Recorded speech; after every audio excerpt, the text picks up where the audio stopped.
MC 1352, name Janet Castaneda, 42 years old, single, high school graduate, with experience in Malaysia as domestic helper.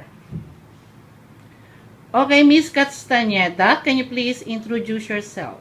My name is Janet Castaneda, 42 years old, residing at 35 Danglas Magsingal, Ilocos Sur. What makes you decide to work in Hong Kong? I decided to work in Hong Kong to help my family and to earn money for the future.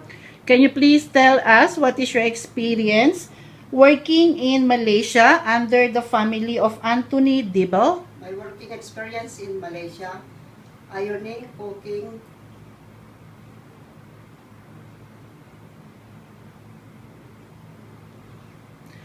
Do you have any experience taking care of a newly born baby? My experience in newborn baby, changing diaper, feeding him milk, changing clothes. What is your experience in taking care of an elderly person? My experience in taking care of elderly person, feeding him, changing diaper, and taking to the park. If the baby keeps on crying non-stop and both of your employers are not at home during the day, how are you going to handle the situation?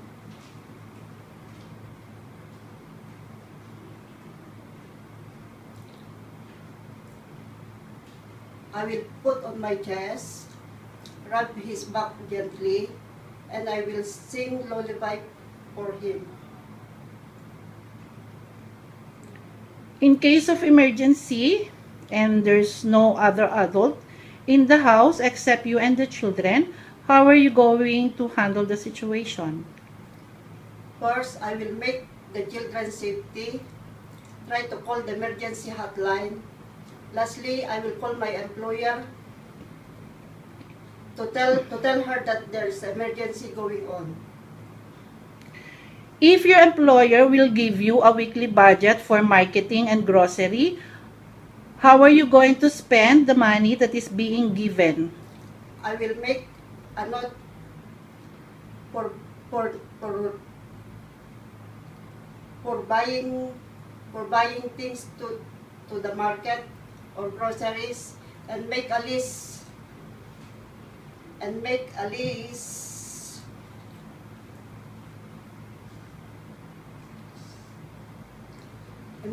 to show my employer at the end of the day how the money is spent. Do you love cooking? Yes. If your employer will ask you if you could prepare the meals, would you able to follow simple recipes? Yes. How do you interact or what activities can you do with a 3-year-old toddler? I will play with the balls, ABC, alphabet.